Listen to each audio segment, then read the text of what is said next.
record on this computer. Okay, so for those in the recording, I'm about to breastfeed and I apologize, but that's why you just see my head area and the wall.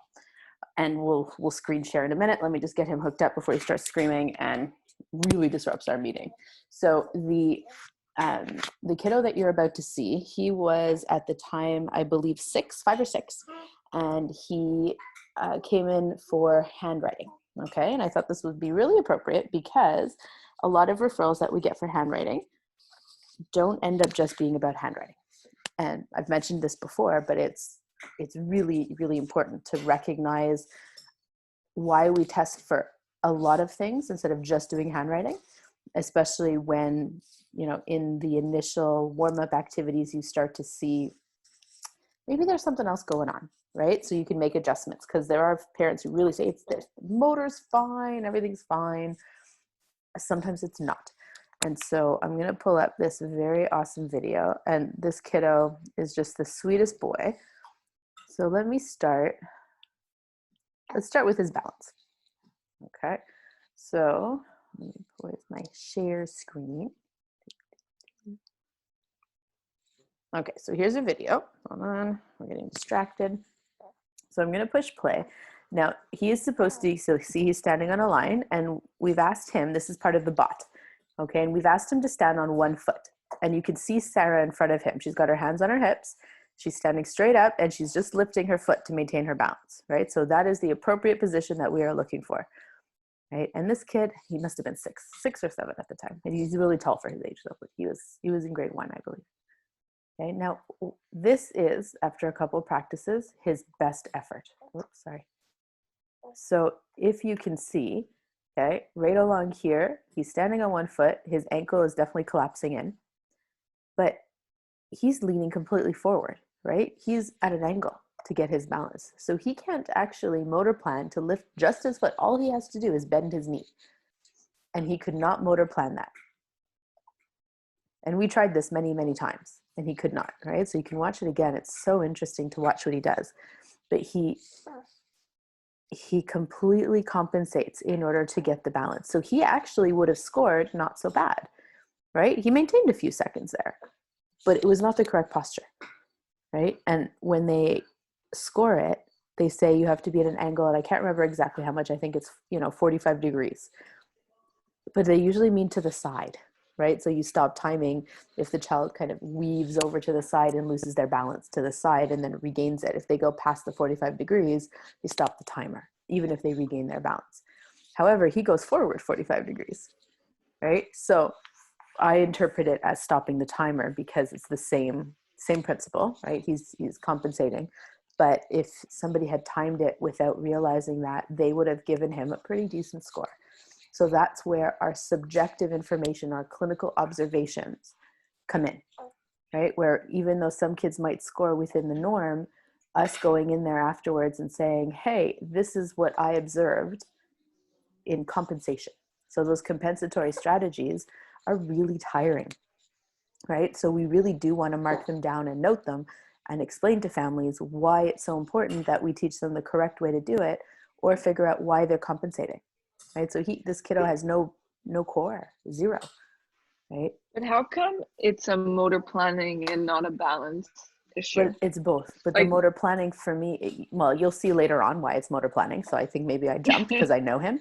But the motor planning, if you think about it, if he had been correct, and this is not the first time we asked him to do it, right? This is the 3rd trial, which is why I got it on video. Okay, he should have been able to understand, even with us showing, just to lift his foot. Every single time he did the same thing. Okay. Every time. So that clues you in that it's motor planning. And at no point did he try to like lean on one foot against the other? He just went towards that. Very cool. He just leaned forward. Question, did you do any tests to see if it was a core challenge for him? So I'll show you the postural stability stuff, like the ones from the clinical observations. I believe I definitely have prone extension. I'm not sure if I have supine. Okay. But screen sharing has stopped. Okay, so hold on. Let me find. So I'll show you guys the prone extension one. So we did 2 trials of prone extension. Okay, so I'll show you both. All right. Oops, sorry. So that was a very brief attempt, right? Check it out. I'm going, and I've quit. And I've turned to the side, and now I'm using my amazing talking skills to avoid this activity. I'm going to talk to you. We're going to try everything we can to show you how to do it. And I'm trying to remember now if he does try. Yeah, he's like, this is way too hard. So we're going to try again. I'm going to see if he'll do it. Look at the avoidance, right? He knows this is way too hard for him. Kids are so smart. Okay. So this obviously wasn't working. So now if we go to trial number 2,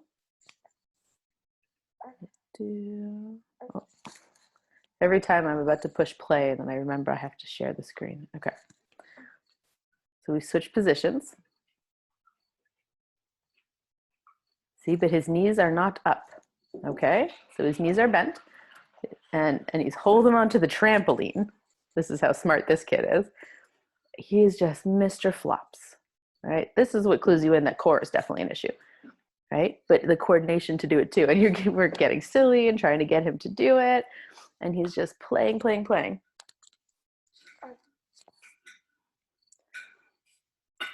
I'm sorry, there's a very, very serious smell going on in my vicinity. I think he did. Let me check, it could be farts. Okay, so here we go, supine flexion. Right, so beautiful example. When we explain supine flexion, right, we talk them through it step by step. We provide an example, and he tried and then gave up right away. Oh, yes, I was going over to help.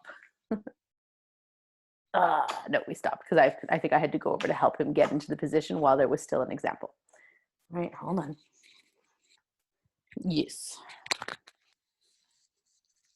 What are you doing, dude? We already did a fart. Good burp. No, I think we're okay. We just have farts. Yes, this is professional. We're all having a wonderful moment. But let me tell you, man, he smells really bad when he farts. Okay, can we do the other side? Because you have it on video. So you can forever remember this moment. Yeah, because I'll forget the smell of his farts. He's laughing at me right now. It's so funny. Every time you make eye contact with this kid, he smiles at you, okay? And so he will do it while feeding, and then you see like milk just dribbling out, right? He's like, hello. But it's great. At your 2-month appointment, they ask about social smiles, and we got that. So it's great. And lots of babbling. So back to the much more learning topic of this kiddo. Let's do, okay, yes, here's a very nice one.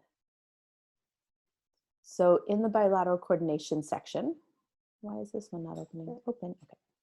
We have one where you have to touch the tip of your finger to the tip of your nose. Okay, so everybody, usually you do it standing. Terry, we had to sit down, okay? And when you've got your arms out to the sides, right, your eyes are meant to be closed and you're supposed to keep your arms straight. You bring the tip of your finger to the tip of your nose, and then you bring your arm back out before doing the other arm. And we do it 4 times. You do not get the full score if your elbows stay bent, if you touch the full finger, right, or mid finger to middle of your nose, if you're up here, if your eyes stay open. A lot of kids, you'll see they move their head side to side. And so watch this kiddo.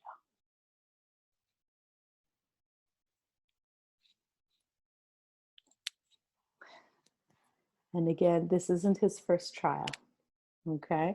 And he did many, many, and now look, he's just pulling himself back. And I'm trying to remember if he starts talking.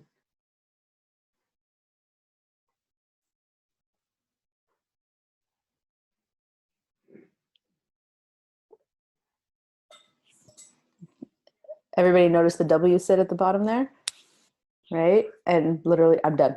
I'm done. He verbalized it super well. He was like, oh, I'm finished. This is too hard. And it's definitely within his age frame ability, okay? And now, whoop, close the window, okay? Well, let me share again, I have another window. So this video here is, does it get bigger? No. I guess that's what it is. Ayoy, hold on, losing my thing. Wireless is better for these situations. Okay, So when we asked him to do the stride jump, so that's like a ski jump that goes basically when you line up to do it, right? I put one foot in front of the other, but my hips are facing forward. That's the important thing to remember. And I have one foot behind, one foot in front. And then I have the child next to me usually to show what I'm doing to model.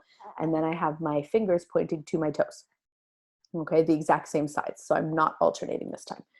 And we asked him to do it, and we provided a model, provided an example, and let's have a look at what we do.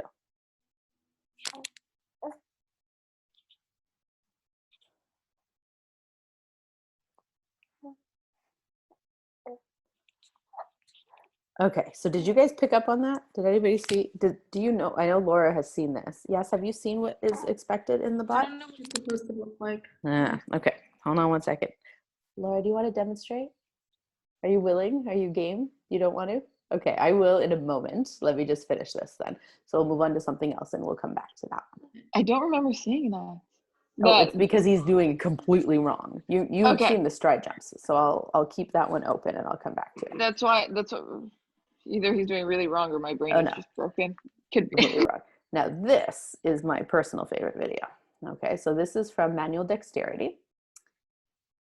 And so we've got the penny game, right? There are 5, not manual dexterity, right? So these are the 5 timed activities. You have 15 seconds and we see how many you can do in that amount of time.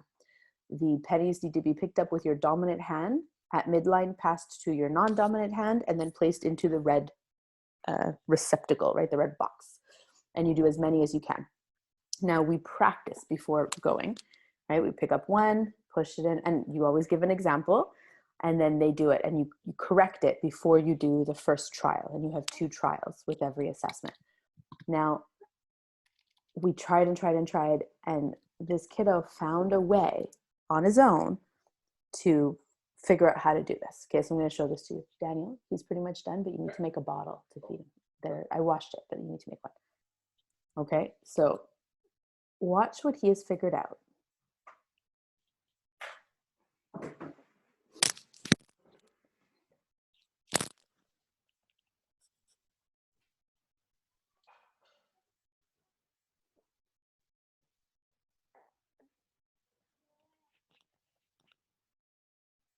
This is a timed test, so we've currently left the timer behind. We are just working on completion.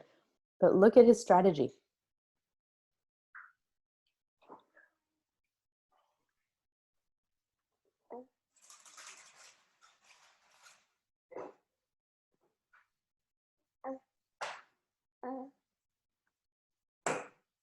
Look, he crossed over the wrong side.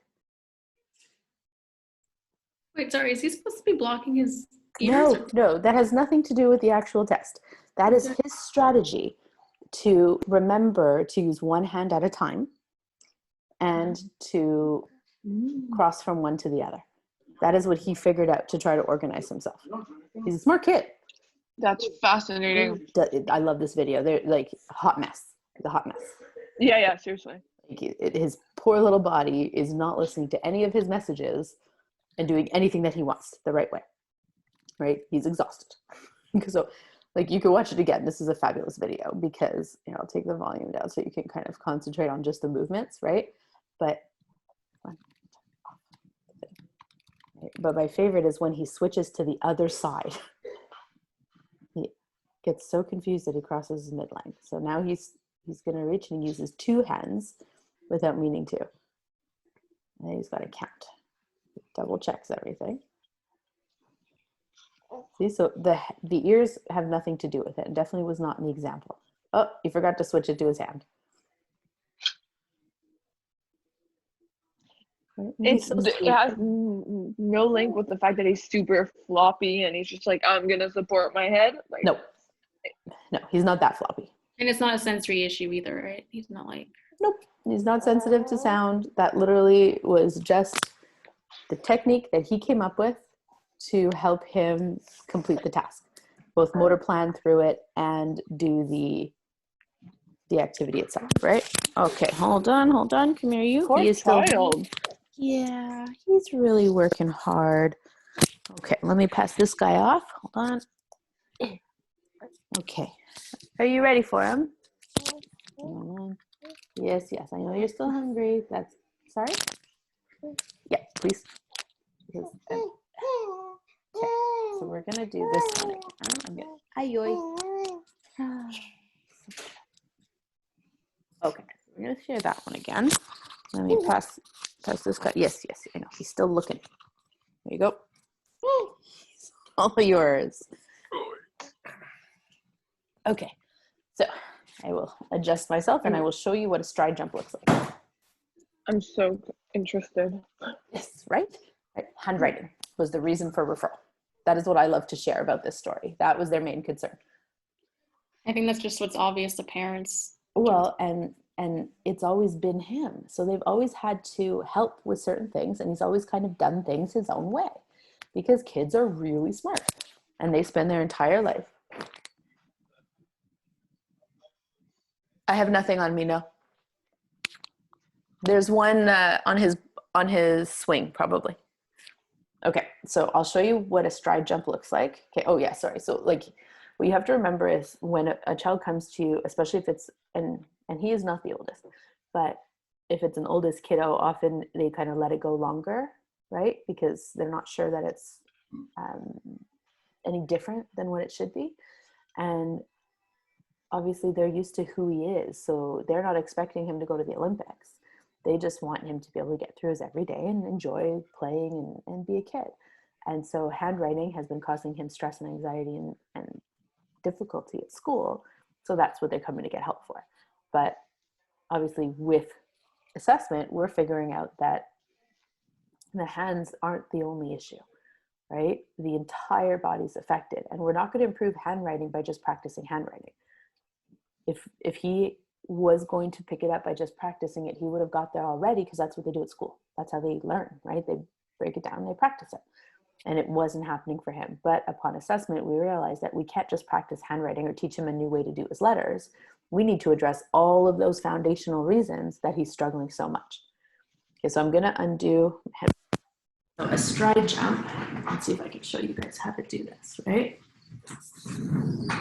Okay, so I stand and I put one leg forward, one leg behind, and then one hand forward, one hand back to the other hand, right? And then when I say jump, I mean to switch like this. Oh my God, that's what he was trying to do? Right, but my hips stay facing forward. My arms and my legs go alternating like that. Okay, so that's a stride jump, like a ski jump. Yeah. Let's watch what he did. His whole body turns. What? The turning confused me. I love these videos. So, motor planning, check, right? Mm-hmm. Big issue. Oh, I gotta put my headphones back on. I love your faces, guys, when you watch that, now that you understood exactly what it was. Oh my God. Okay. We didn't even present him the next level because he couldn't do this one. The next one is alternating, right? Like instead of same side synchronized, it's opposite side synchronized. And there's no way. But how did he figure out to turn his whole body to make that work? Like, it just blows my mind, his whole body. So, right? Like, he's really trying, and I'm done. I need a break, right? He verbalizes so well. He knows he's not doing it correctly, but he really gets it. He's watching, he's trying to do it. He understands what he's supposed to do, but he cannot do it. Fun stuff, right? So those are all the videos I have of that special guy. He still comes in, right? He still does his work. He's doing really well with a lot of stuff. We've done PT and OT, and he's made huge progress. But he started from a really low place. Like probably some of the lowest scores. There's another kiddo in my head right now that I've scored who had lower scores, but just really hard. And so when you're assessing him, right away you're like, what do I do? Right? Because that's, like, where do you start with a kiddo like that? And so for me, you start with the most basic activities, which would likely be those pre-vestibular activities I showed you guys last time, and scooter board ones. In fact, I do that with almost all of my kids first, just because they're easy to send home, and they're fun, right? So, and you see, like, you get a big bang for your buck once they get it, because you're tackling a lot of stuff in one simple move. And then I would probably work a little bit more on the scooter board, but anything that used my hands, because clearly our whole body's floppy, but so are our hands. So anything where we have to climb, right? But in prone extension. So then I'm doing a whole body workout.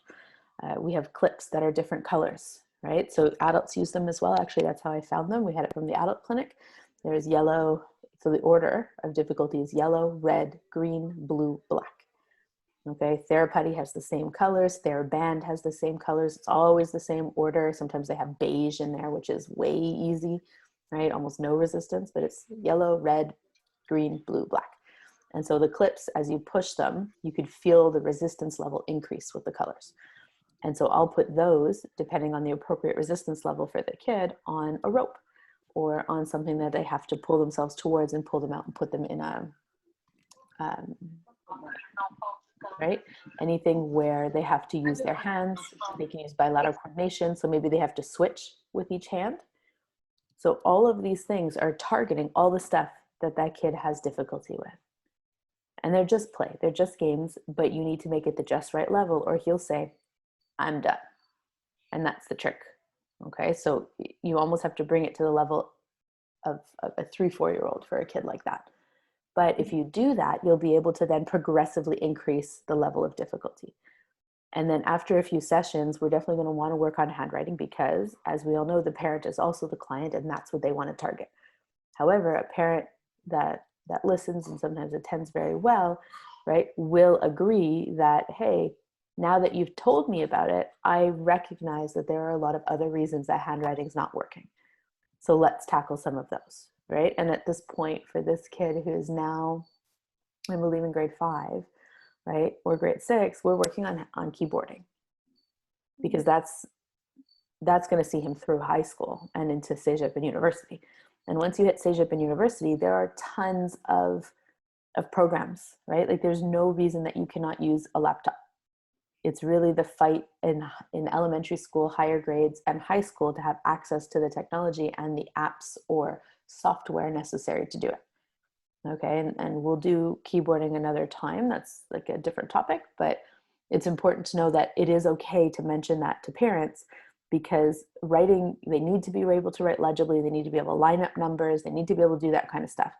But when you think long-term, like remember painstaking writing essays for history in grade 10 and 11 and all that stuff, like they're going to type those if we can get that for them because they would never succeed to show what they know because all of their scoring will be based on their handwriting, not on their actual knowledge, right? And that's a big problem. Functionally, it's not going to work for them. And everything is done on computer now, like everything. So that kiddo is a really good example of how they come in for handwriting and then it's a whole different ballgame. So when we think about handwriting, let me pull up, Alexia actually put together a really nice handout for me. We worked on it and I haven't quite finished correcting it yet. And I mean, it's been on my to-do list for a very long time. So I'm going to show you guys. Okay. So foundation skills needed for handwriting. So I'm trying to complete this and get it edited and everything because this is something I would like to send to parents because parents don't realize, not all therapists either, how many things are actually involved in handwriting. It's really complex. So first you have visual motor integration. Okay, so VMI, that is actually one of the tests in the BOT. It is the name of the BEERI VMI. It is a whole test on just visual motor integration, right? It allows one's hands to correctly replicate what the eyes see. So it looks at fine motor abilities and visual perception and how they merge together. That is the skill. So you could have issues in one or the other, which is why the VMI testing, right? The BEERI VMI has the VMI test in which they have a picture up top and you copy it below. But then you also have the visual perceptual test in which you get an image and then you have 4 or 5 other options and you have to tell me which one is the correct same one. And then you have the motor testing, right? Motor coordination, in which you have to connect lines or dots, sorry, and either stay in the line or you have no dots and you have to stay within the lines that are given to you and they get progressively smaller and smaller and smaller. And what's really nice, I very rarely use that unless I'm trying to prove that a child's VMI and visual perception is fine, but their motor coordination is so poor that they're failing to complete the task, because that will often get me an okay for a computer, right? You don't need a diagnosis. You need to show that your motor skills are not where they should be. And so I will often use that test in that situation, or if I'm screening a large number of children for fine motor handwriting issues. So it talks about like, how can you help and everything, but basically visual motor integration starts at the beginning. Can we make a straight line? Can we make a horizontal line, diagonals, right? The number of kids who are asked to write the letter A, but they can't make a triangle boggles the mind. And you can't do it. If you can't make a triangle or a vertical line, then, vertical diagonal line, you can't write the letter A in the uppercase form. So it can be really, really hard for kids to progress to the actual letters if they haven't developed the foundational skills first. So you're going to start, and there is actually I could probably find it for you. Hold on. Pre-writing. I have it somewhere. Pre-writing shapes. There's a table. Here it is. This is the one I like. So I will share this screen. Okay, hold on. Okay, stop share. We'll come back to that one. Where is it? Okay, so here's my table.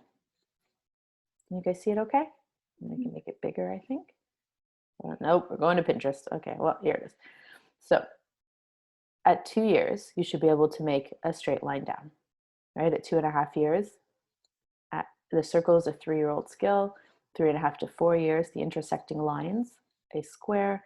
Then you have diagonals. Then you have the intersecting diagonals. And I love it, 4 years, 11 months seems to be the exact moment you're supposed to know how to do that. And then you have a triangle. How accurately is a 2-year-old supposed to be able to draw a line down? They're just supposed to imitate that stroke, and they can. Okay. They can. In fact, it's like my kid's almost 2, and we're going to start playing with that. But he scribbles already very nicely, so we'll work on that one next. You don't have to do it with the tripod grasp or anything, right? No. And again, remember, VMI is separate from the motor coordination necessary to have an appropriate grasp. Those are different skills. Okay, one of the most important things that I learned was the idea that you can learn how to write all your letters without holding a pencil. It has nothing to do with the actual pencil, right? If I close my eyes right now, I can write my letters. And I can even do it backwards so that you can tell what I'm writing, right? That means that I have the motor plan and the motor coordination necessary to do the letters. Holding a pencil is a separate skill. Okay, so often when you have kids like the kiddo you just saw, we're going to probably introduce letters in a more fun way. So another kid that I worked with, not that one, he had a lot of stuff going on fine motor wise. In order to learn his letters, he threw pencils at me, he threw scissors at me, he threw tons of movable objects at me until I finally clued in on, and this is a long time ago, right? Like he's a lot older now, but I was learning and working on these skills, and I ended up going and buying pudding. I got chocolate and vanilla and butterscotch. And when he came, I said, which flavor do you like? Right? And I had a plate, a plastic plate, and a big spoon. And we sat down, and I put the chocolate, he chose chocolate pudding, on it, and on the plate. I spread it out. And then I said, here's your finger. You can lick your finger every time you correctly make the letter. And so I made, right, and I started with the easy ones, and I will look up for you and send for you as well. There's a correct order to teach the letters for ease. Okay. And so there's handwriting without tears, which I really like for this because they break it down into types of letters for uppercase. And so you always usually start with your frog jump letters. The frog jump letters are very simple. There's a song that goes with it, and he knew the songs. Okay. We'd really built our way up to it and had started with the handwriting pieces. So the letter pieces. We're going to keep talking about handwriting next time too, because it's a bigger topic. But I used chocolate pudding to get him to actually engage in making the letters. Didn't touch a pencil. We didn't go there because I didn't feel like having things flying at me that day. I had outsmarted him, and he, started making some letters. And And every time he'd come in, he was like, oh, I want vanilla today. And I was like, cool, right? And I'd open the vanilla pudding and we would progress to make our letters. But once he learned the letters, then he was more willing to pick up a pencil to do the letters, because then he could focus on the skill of holding the pencil. Because he didn't have to learn to do the letters and learn to hold the pencil at the same time, right? That demand was too high. By breaking it into two different tasks, so again, scaffolding, right? What can I build on? So I learn one step of the skill at a time. He was then able to get to the next level of writing the letters with a writing utensil and not throwing it at me. It was a great day. And so use what you got, right? And the multisensory approach to handwriting is awesome. You can write it on your hand and see if they could feel it, right? Can they tell you what letter it is? Can you write it on each other's back and figure out what it is? You do it in sand, you can do it in sugar and then lick the finger afterwards, right? Like you can really pick what they would like to do. And so handwriting without tears is a multisensory approach to teaching handwriting, okay? But, and I will go there because there's a lot of stuff I like about it, but first you have to know about these lovely pre-writing shapes. Okay, now I will stop the share of that one again. And we'll go back to my Word document.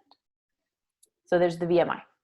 Then you need to have the fine motor skills, all right? And we threw in there poor sitting posture because your fine motor ability, your control, your manual dexterity is directly influenced by your postural stability. If you do not have enough core stability to hold yourself at the table, you are not going to be able to appropriately engage your shoulder girdles, right? Your proximal joint stability is what it's called. And then use your arms and your hands and your fingers. It's the same way your development happens. It all starts from the core, right? And then it works its way distally. So only now, at just before 3 months, is Ben starting to grasp things, right? Like he would always hold your finger if you placed it there, right? Because that's the grasp reflex. But now he will take a cloth or your hair, all those lovely little tiny hairs behind your neck, right? And he's on your shoulder and he's yanking the hairs out of your head. Lovely, super fun. He will now start to take toys, but now the grasp is coming because now he's got head control. Now he's able to fully push right into that developmental flexion, and he's able to bring his arms together for a purpose, not just wobbly fun movements. So you start proximal, you work distal. Okay, really important to know. So if we're having issues with all the proximal stuff, forget the distal stuff. It would, if it developed with compensatory strategies. So that's where you get poor grasp or the kiddo who doesn't have crossing midline, right? We've got to really go back again to those foundational pieces, which is why we often start with those same activities. Because no matter what the functional reason coming in is, if we've assessed and we see where the areas are of difficulty, almost 100% are we working postural stability, right? Sometimes they'll do really well on that, and it really is an isolated task, but it's very rare, okay? And you need to figure that out first before you can definitively say, no, we just need to teach you cursive instead of handwriting, handwriting, printing. That's the word I'm looking for, printing. So ways to help. So you guys can look through this, but right, develop a child's core and shoulder muscle strength. Animal walks are big. Climbing on jungle gyms, using monkey bars, right? That's grasp, shoulder, arms, core. Tons of things you can do. Discourage electronics. It's really bad. Okay. I love this. Computer games do not develop in-hand manipulation and finger skills that are essential to writing. This, okay, will not help you. These skills, 0. And so like, yeah, I'm really good with my fingers. And I'm like, no, you're not. Hand-eye coordination. So this is actually quite essential. It's why we look at ball skills, okay? Because you need to be able to coordinate it. VMI and hand-eye coordination go together, but you have to have spacing. You have to be able to line them up in the lines, right? That's the control of your hand in order to do that. That's not the ability to copy something. Oh, we got pajamas. He's feeling crabby. You did snaps. You're brave. I do zippers. I'm way too lazy to do snaps. He picked a snap pajama. If the difficulty is hand-eye, yes, and not for some reason fine motor is great, but hand-eye is your issue. Mm-hmm. Have you ever recommended like iPad games where they have to like press? No, I tend or are you trying to discourage screen time? It depends on the kid, right? If a child is so motivated by the iPad, then what I will probably do is use those kind of games as a reward for the harder games. Okay. Does that make sense? Like I would Yeah. if there are games that they would like to do like that, and at least if they are really fighting to spend time on a screen, then yeah, let's give them a screen. Like there's Handwriting Without Tears has an app. Right? There are useful apps out there. Cool. Paying app? Or could we check it out? Actually, I haven't used it in a while. It used to be a free download, but then you had to pay for your membership. Okay. Right? Like per year, I think it was like $6 a year. I'm sure it's changed. I've been using them more for keyboarding lately, so I haven't looked, but look it up. Like definitely check it out. But the best way to work hand-eye coordination is by using balls, bats, bean bags, anything where they actually do it. And then you can bring it to your hands in a smaller level that's not throwing, by doing like lacing, even like light bright, those kind of things where you have to look, you have to coordinate where you're looking and where you're going, right? Mazes, blocks, Legos, that's hand-eye coordination versus VMI, which is really the ability to copy something. Okay, so there's so many other options other than the iPad. So yes, you can definitely do it, but you can't learn this by just playing on the iPad or playing on the computer. And when you think about it appropriately, right, all of these skills are supposed to be developed really in the early years. You should be getting to school with this stuff. And it's really possible. And that's where people get really frustrated. Like if I pull up, I'm sure I could find it in here.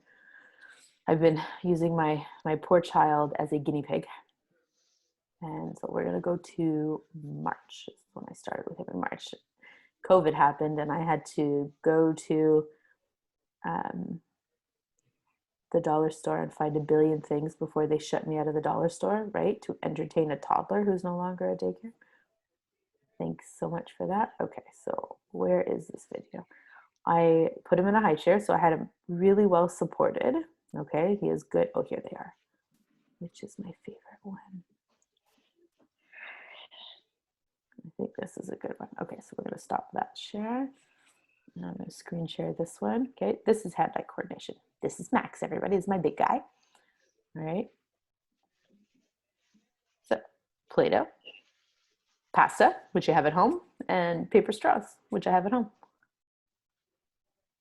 At this time, he's a year and a half. Wow. He's 18 months old. And That's advanced. But I don't, like, yes, this looks like a therapy game, but he's like loving it. It's just play, right? I'm not doing therapy with him. We're playing.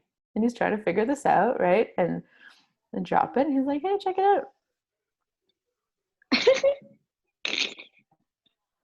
Right? And we lost all of them and hilarity ensues. But like, he's able to do it. And I'm trying to find, this one might be another good one. Oh yeah, so this is what happens because he's 18 months old, right? And that is technically food. Does he do it? No, this is him being silly. Right? Look. And that's his left hand, and he's right-handed. Isn't that like excellent hand-eye for a child his age? Like yeah. Excellent? But no, like way advanced?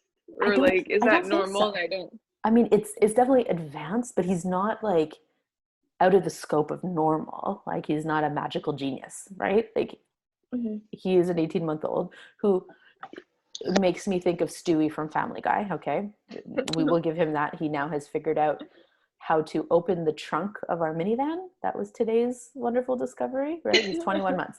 You have to push the little button, right? You just go like that and it magically opens. So today we're outside and we're looking, we're like, where, what? And he's there going, what? And then he climbs into the minivan. I'm like, we're screwed. But this is totally attainable at this age. And I've got big kids who cannot do that. And he's not even 2. Yeah. So you have to recognize too what is possible. And they should be going into school with all of these skills so that when they present handwriting, it's not hard and it's an enjoyable learning task, right? So when it's not, we go to this level and play games like this, age appropriate, right? In order to build those skills. I've got really good gross motor videos of him too, doing like stuff that but I use them as like guinea pigs, my poor children. Okay, so we'll go back to my lovely list of foundational skills. Okay, so that's the hand-eye, okay? And all of those worksheets, right? Mazes, follow the path, pictures, dot to dot, right? And there's a billion of them on the internet, tons. So you don't have to, have a booklet necessarily. We have a few fine motor skill development books, but you can also just look up a theme that the kid likes. Like if they're really into Paw Patrol, like my kid, shoot me now, okay? You can download Paw Patrol mazes, Paw Patrol coloring pages, whatever it is that gets the kid motivated. Spatial perception, okay? This is really important too. Right? Poor spatial perception, you get messy handwriting, irregular sizing, inconsistent sizing and spacing, difficulties using the lines. You'll often see spatial perception issues too with games that you're doing or art activities, right? So maybe they have to put a snowman together, right? So they've got 3 different sized white balls and they do the wrong sizes in the different places, right? Or they don't line up correctly, or there's big spaces in between as they glue them on. Right? Or they make a face, right? And they put all the pieces, but the eyes are like this, right? And the nose is down here and you've got the mouth going this way. So they can't line stuff up properly. That's a big tell that it's a spatial thing. Okay. And so there are a lot of ways to work on it, really fun ways, but part of it too is compensatory strategies initially, where maybe you'll make lines and you'll use yellow, right? So a yellow highlighter or a yellow marker can be really good for showing where the bottom of the line is, to make sure that the letters touch and stay within the yellow if they're small letters, right? And if they, like the D, right, A would be inside the lines and the D would rise up above the lines. Okay, hold on, how many do I have left? Because I still want to do my soap note. And then we'll do handwriting without tears more specifically next time. Okay, what did I do? Right, directionality and reversals. It is okay to have reversals until grade 1. Grade 2 even, you can say.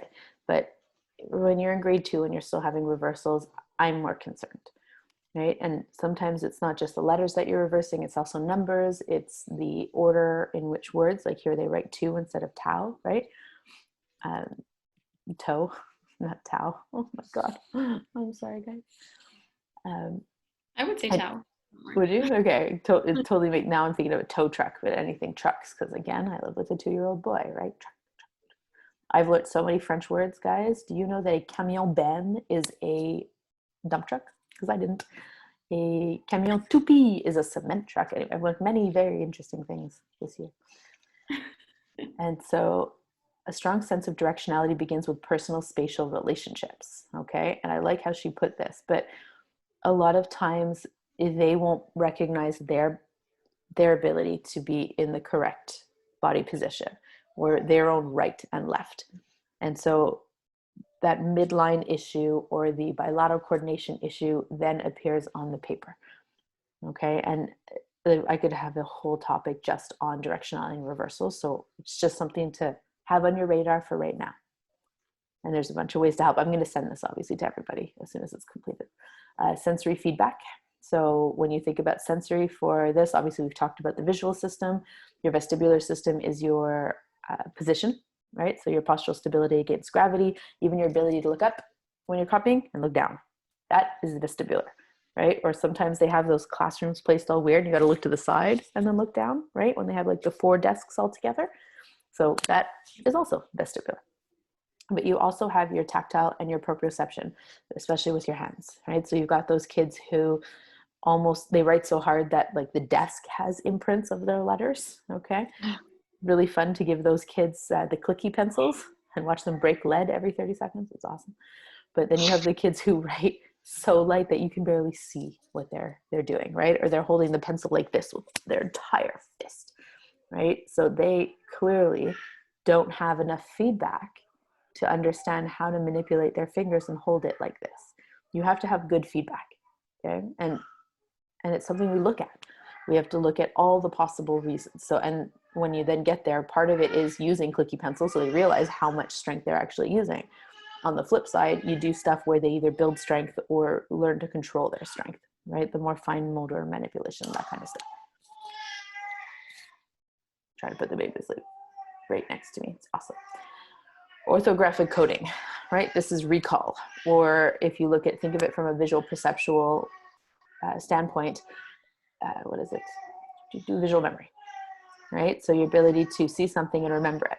So when you're copying stuff, you're going to sometimes see kids when they do the near point copy, right, for the McMaster handwriting test, and they will literally look up, look down, and write one letter at a time. It is going to take you a very long time to copy a sentence, yet alone a paragraph.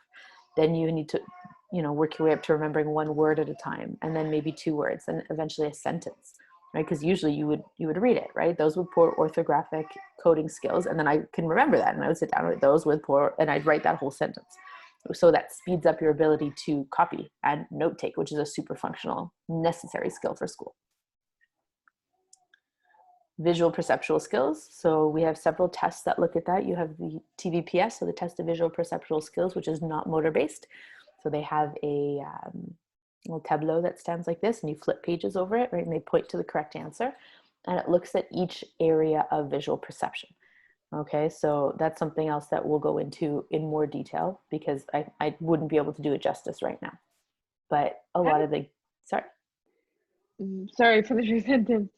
Okay, no, I was just going to say it's not always an issue, but when it is, it's a big issue. So we need to look at it and see which area is affected. So we don't do those tests on a regular basis. Usually if it is handwriting and we've tried other things and we're like, something else is not right? Or everything else tests perfectly. Then you're like, what else have I not tested? And then you go towards the visual perception, because often at that point you find something. Is there like a test that, like, for example, for specifically handwriting, that looks a bit at everything to kind of help filter through? Because it is a lot of things, and some things, like, you have the kiddo and like in the session you'll automatically be able to be like, this is good, this is bad, but there are still quite a few things. So is there a test that kind of like not looks everything. at a few of those things? Well, and that's why we do the movement ABC or the bot, and then do a handwriting sample so we can see what they're doing. And usually by doing the handwriting sample, doing something where they copy, doing something where they where you dictate to them and they write it, that will allow us to then decide, maybe this is an issue, and then get something else to test it. So remember too that you can only do so much in 2 hours, and sometimes it's very okay to write in the report to be tested at a future time, right? Due to the results of this test, concerns have arisen regarding visual perceptual skills. Due to time limitations, we were unable to test it at this time. It will be done in the future, right? Just something simple like that, because maybe you just did the handwriting sample in the last 20 minutes because that was the only time you could get the kid to the table. That happens, right? And then it opened up a whole bunch of stuff. So you talk to the parents and you say, I think this is something I'm going to want to look at next time. And usually they're like, okay, no problem. And if they say, why didn't you test it? It'd be like, well, until we could get your child to the table, we weren't able to do this, right? And so there's other reasons. And I mean, it'd be great if there was a test that tested all of it, but there's a lot of stuff. Right? A lot. But clinical observations will also help you kind of narrow down where you should be working. And then you've got your motor planning skills, right? So motor planning or praxis is the ability to have an idea, right? Plan, make the correct plan, put the plan in the correct sequence, have the motor coordination ability to do that plan, right? From a motor perspective, and then the ability to analyze it. So, okay, did I, like, looking back, right? Did I do that correctly? No, I didn't. I should do it maybe this way. And then they make adjustments and they learn. So when you think about motor planning, sometimes even just the ability to hold the pencil is a motor planning issue, but it won't only affect that. So that's how you know if it's a motor planning issue, right?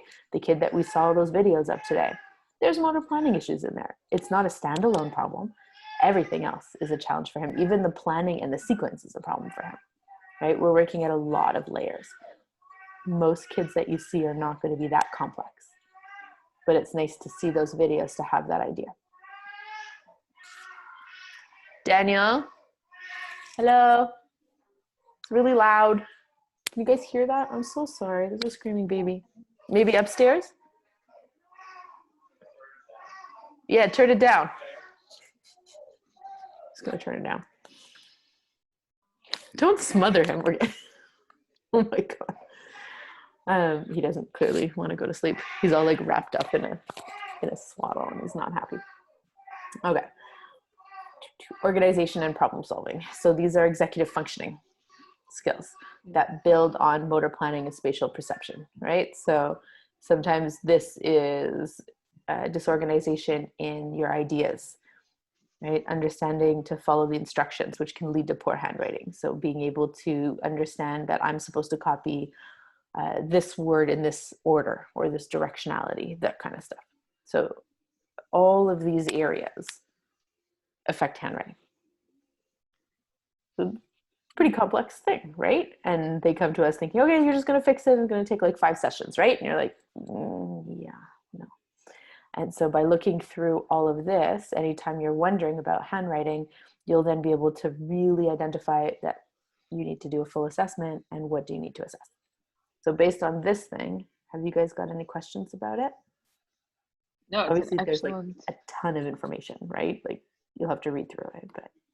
Are you going to put in like the assessments that would be related to each section in the document? Or? Actually, that would be a good thing to do. That would be a great idea. So hold on, assessment tools. Well, because this is for parents. No, but this is for parents, right? So when I think about it, but so like that would mean nothing to a parent because parents don't realize this either, right? Just like you're like, whoa, there's so many things involved. I need a parent to understand that, just like they need to understand the house, the sensory house that I showed you guys, because if they don't understand all the pieces that we're working with, they're not going to understand why we need to assess balance when we're doing handwriting. They'll be like, well, it's a handwriting issue. Like, look at the hands. Like, the hands are fine. Right? There's problem elsewhere in the chain. And so by showing them something like this, right, and having something like this on our website and that kind of stuff, maybe people can understand how complex a task it is and realize that practicing over and over is just going to lead to resentment, anger, and thrown pencils, right, or crayons or markers or any other lovely fine motor tools that you want to use. Okay, so really awesome.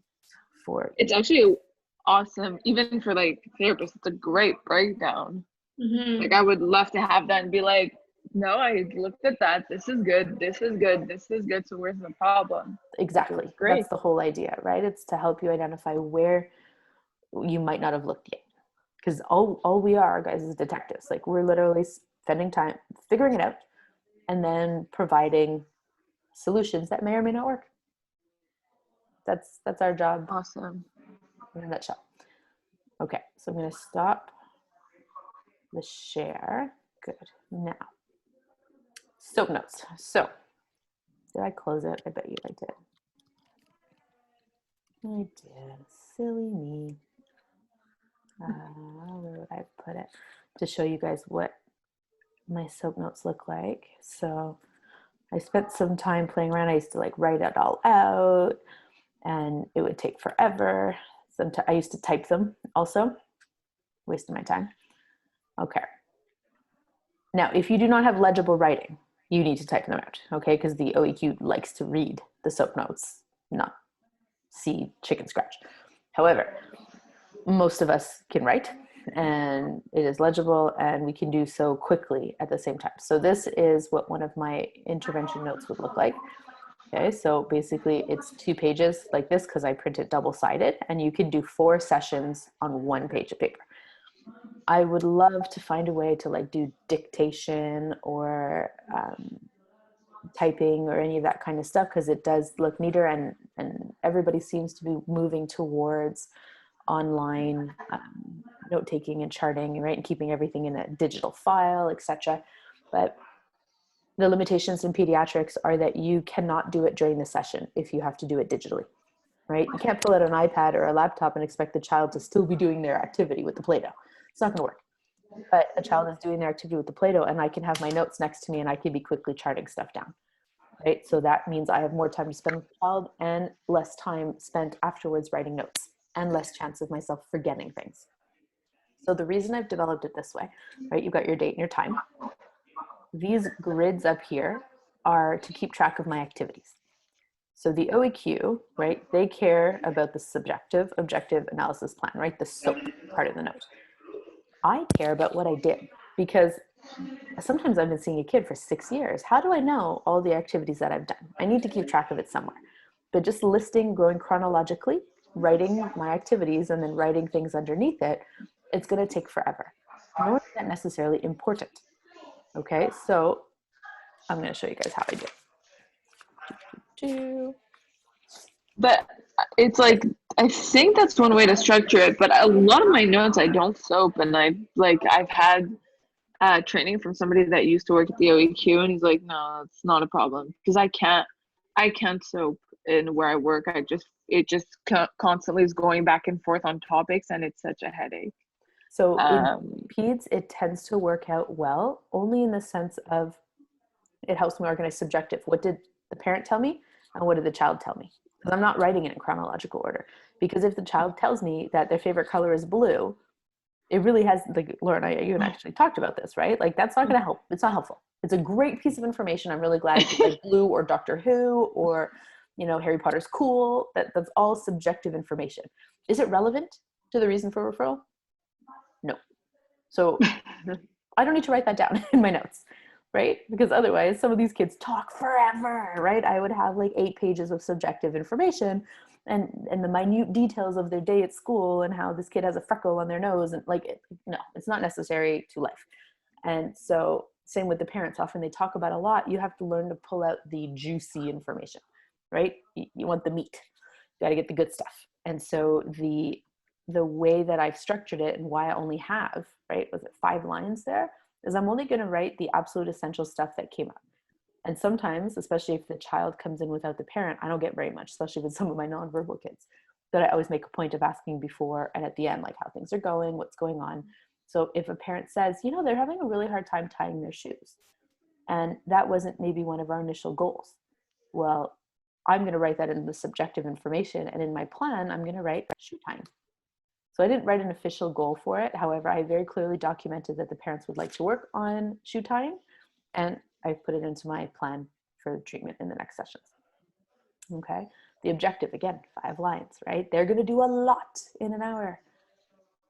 Is all of it relevant is what I want to know. So I've already listed in my boxes up top, right, up here, that we did an obstacle course, and I've written like little lines about what we did in the obstacle course. Okay, so now I know what I did. So next time if they say, I want to do the exact same obstacle course, I'm not freaking out because I forgot. Okay, it's in there. But the objective information for me would be that, you know, so-and-so was able to cross the ladder without losing balance. That to me would be the important information that is different and an improvement, or no, what's the word that I'm doing worse? Come on. You can improve and you can progress. There it is. Thank you. Regression, right? Those are objective things that I observed and I need to note down because it's relevant to the reason for referral or my goals that I'm currently working on. The analysis is anything that I'm thinking of or, you know, hypothesizing. So if I see something and I saw that they were unable to climb on the climbing wall, so I might actually write, you know, bilateral coordination appears to be more of a functional difficulty than before. This could be influencing handwriting, as an example, right? That's my analysis for that session. It doesn't have to be, you know, the analysis of their entire session. It's what was important to my goals and the reason for referral. And then I always do my plan. I write down what I'm planning to do next time, because sometimes it's 2 weeks till I see the kiddo again. I've seen a lot of other kids. I don't want to have to think about it. I can literally get my plan. I pull it up. You know, I've got 5 minutes to prep for the session. I look, oh yeah, that's what I was going to do next time. Perfect. And often a lot of it's the same, just different ways of presenting it, right? I can write cutting. I can write scooter board games, you know, whatever I want to write in order to jog my memory. And this works perfectly well for me. And a lot of us have now started doing it this way because it's, for me, it's very logical and it simplifies matters. Because as a new grad, as somebody new to pediatrics, everybody at school, they're like, write every single thing down, right? Don't miss anything. Well, I'm telling you right now, you're going to miss a whole lot of stuff in your notes unless you want to spend every single night writing notes for the rest of your life, because you're not going to. And it's completely unrealistic. And when I did my OEQ inspection, I had notes like this and not a word was shared about my notes. Zero. I'm not even sure they read them. But clearly they didn't have any problems with it or they would have talked to me about it. Okay, so if I stop the share, Okay, well, I'm gonna go down like this. So can you guys like see? Now, I need more light. Hold on.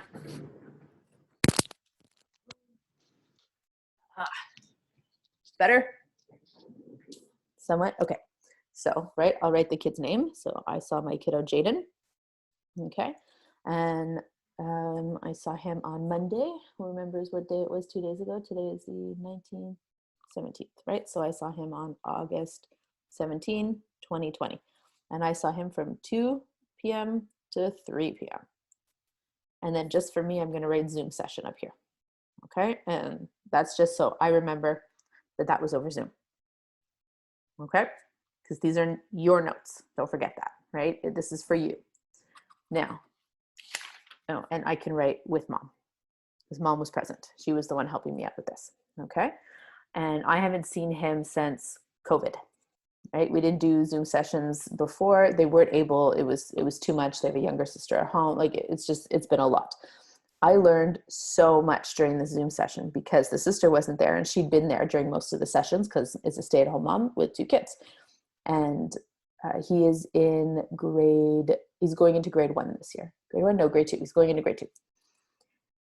He initially came to me for difficulty with sensory sensitivity, so clothes, tags, sounds, etc., as well as motor difficulties and huge anxiety about school, to the point where he would ask to go to the bathroom 15 times a day, right? And then he was getting irritated. He had like penile irritation from going pee all the time, but it was his way of getting out of it. But I think he actually had to pee because he was working himself up into such a state. He still sleeps with his parents, sleeps with his mom, which is a big issue at this age, right? Wakes multiple times a night, really into wrestling with his younger sister, to the point where the two of them have entered in this like competitive, crazy challenge. She's a toddler, she's like 3, but it's become a huge issue. So there's a lot of stress, right? And he would have nightmares about going to school, didn't want to go to school. It would be a huge thing, crying, screaming. So there was a lot of stuff going on. So what we wanted to do for this session was work on some activities that they could do in the home environment in the first 30 minutes. Because I had provided some scooter board activities, and mom has a scooter board. So they had been doing scooter activities. They had been doing like the ones that I said. They'd been putting him in a Lycra sheet and pulling him around. Like a lot of the stuff that we had talked about doing and she'd seen me do in the clinic, she had tried. And she was finding that he just amped up, right? His energy level went through the roof. Right? So this is something that I would put in subjective, right? So scooter exercises at home, and I literally will write J, okay? Because it saves you space, but also if you're going to be audited and you pick this file, you have to black out the child's name everywhere, okay? So if I'm writing the letter J, I can just black out the name up at the top. Much simpler, right? So scooter exercise at home, make J, and I put an arrow going up, right? Over active. That is something that was reported to me from mom, right? Super simple, to the point. That's what I need to pull out of all that information. Okay. The other thing, right, would be that J plus sister, her name is Ashley, but J plus sister, do very competitive for attention. Jay can't play on his own. So he's not playing on his own right now. Anything that his sister is going to do, he wants to do, which is exhausting. Mom's exhausted. He can't just do his own thing. The other subjective info for me that was really important, and I guess this is a bit harder for, like, I wrote it down in an email and I'm going to like structure the notes differently, but I found out about information that wasn't shared with me during the initial assessment that I consider a huge trauma history. Okay, so I'm going to write trauma history. So HX would be history.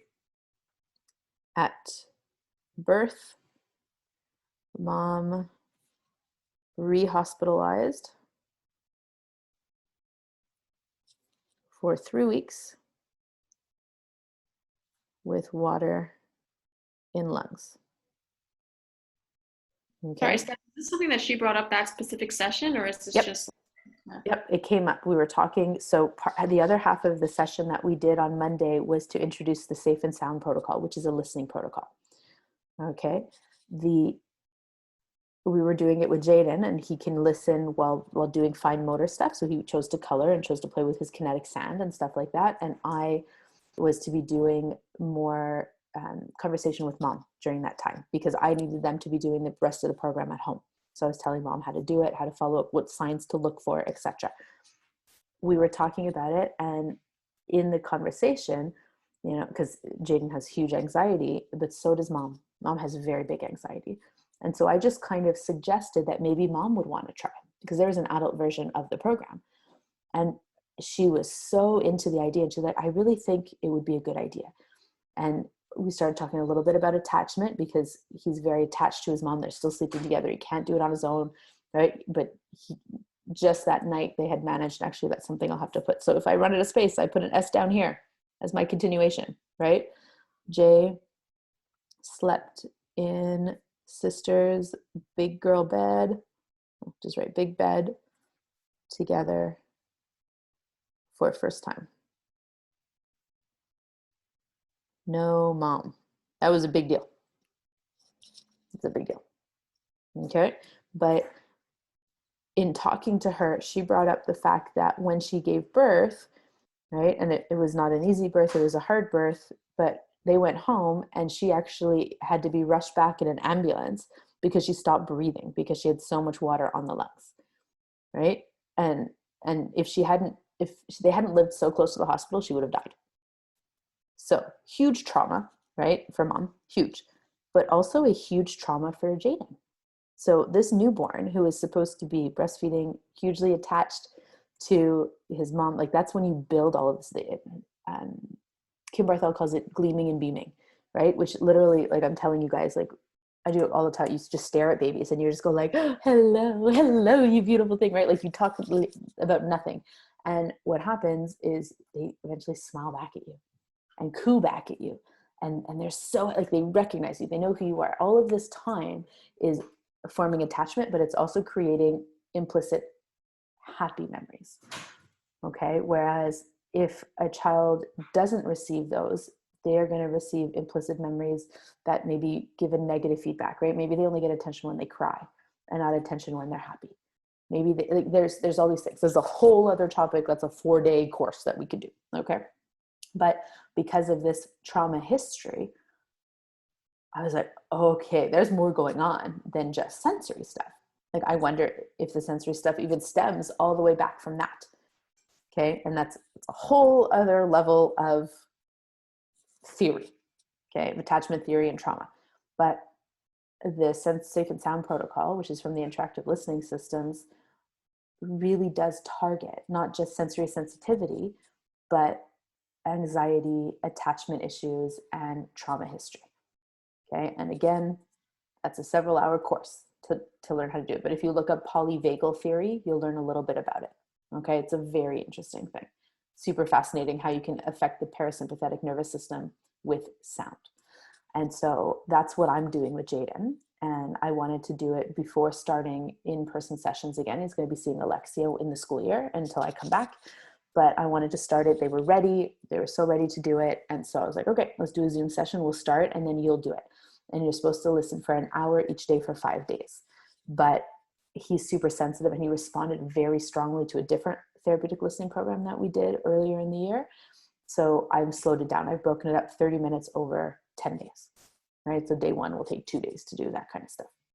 And so we did the first 30 minutes together so I could observe her. Okay. I didn't think I'd have to, like, it shouldn't take this long to write a note. Obviously I'm explaining it to you guys so that you understand what I'm writing and why, but super interesting theory. And then in my analysis, so I jump all over the place, right? Because my analysis came to me, but I would say trauma, history, relevant to sensory challenges, attachment, plus anxiety. right? So this is my, and I could have written possibly relevant to sensory if I wanted to be really politically correct, because obviously I'm not a psychologist. I cannot make those claims, but this is my theory, my hypothesis. So now I'm going to go up here, and often this is the section that I fill in during the session, right? But my first activity with them, right, was discussion with mom plus J. Obviously I discussed throughout, okay? But it's important for me anyway to note that I did talk with them and I got the information. So, right, COVID, we talked about home, we talked about history, and we talked about exercises. Okay, and these are just things to jog my memory. Then the first game that we did was Scooter. And then we did, so I didn't do Boomerang with him. Sorry, I wrote that down wrong. What did I do with him? I did prone, so Scooter, supine wall kicks. And I showed a video of it, okay? So supine wall kicks, I think I showed you guys this one with Alexandria, where she was on her back and I pushed her into a wall and she had to push back against it, right? Max reps, 3. So he was able to do 3 perfect ones. Okay, that's how many he could do. And that's okay. That's his good one. The next thing I did, and what I really focused on, so exercises, and here I put organization. And I think I'm supposed to send mom an email and I haven't had time yet. Right? Oh, and gum. So that's something else that came up in here, right? In my subjective. Mom wants gum for school. Jaden puts everything in his mouth. Everything, especially his hands. So the second he starts school till the end of the school year, everybody in that household is constantly getting sick. And so with COVID, that's a big deal, causing increased anxiety. And mom clearly has lung issues, right? Having twice had water on her lungs after each of the kids. So there's a lot of anxiety going on at this time. So Scooter, supine kicks, but then I showed them how to do the ball massage. Right, so I write ball massage, and we're going to say very relaxing, organization, plus, right? And he wanted high pressure. And I'm probably going to run out of things. No, I should be okay. So we did ball massage. The next game, you guys can still see what I'm writing, right? It's still going okay. The next one I did was Scooter prone, wall pushes. We went way simple, right? What they could do at home. I just like to divide that. That's for me. But we did Scooter wall pushes, direction, hard. He pushed more with left. His left hand pushed more and he kept going this way, right? He kept going quicker. And then after that, we did the Will Barger brushing. So Will Barger, and I'm going to put review because they knew how to do it and mom has been doing it. However, we reviewed order that she was doing it and the compression positioning is where I need to provide support. And then we did the SSP. And again, you write the notes for yourself, but the SSP is the Safe and Sound Protocol. I'm going to say day 1, 30 minutes. Okay, and for me, it's important we did coloring plus sand. Jay asked me questions. Okay, and reacted generally well. And so in my objective, so here I went over, right? So I'll just put that there to keep it in the right section. But in my objective, I'm going to say that Jay able to reorganize well with deep pressure after vestibular. And that's what mom was missing at home. She was not doing the organizing piece after each vestibular activity. So that's why when talking with mom at the beginning of the session, I made a couple adjustments, but that's what I wanted to teach her, right? Do your big energizing activity, the Scooter game, but you need to follow it up with something that's got a lot of organizing oomph to keep him from being too crazy afterwards. Super important. right? That can be the difference between a ruined day and a functional day. And then they wanted to review the Wilbarger, so that's why we did that. But she really needed to get it, and it worked. It worked for him. He stayed on the ball. He wasn't all over the place afterwards. He was really ready when we did the safe and sound protocol, right? So SSP communicated well with thumbs up or down. And that's how I asked him to tell me how he was feeling, right? So instead of saying, how do you feel right now? The words wouldn't be there. I said, okay, check in, thumbs up, thumbs down, medium. And he would give me a thumbs up and I was like, perfect, continue. Right? Jay took off headphones. Oops, headphones when talking. When talking to me. That to me is of interest, right? So he could listen to music, no problem. When he was talking to me, it was too much. And then for my plan next time, well, then is everything okay? He's screaming a lot, eh? Okay, let me finish up and I'll be there. Crying baby. For my note, right, my plan for next time will obviously be SSP check-in. So I'm going to check in regularly on how they're doing. I want to do more scooter games because they have them at home. Scooter games, more deep pressure plus probe. Okay, and I'm going to work a little bit on attachment games. So those are my notes for me, and that'll help me remember, right? And then I'm supposed to email Regum. And then what are attachment games? That's not a today question. Okay.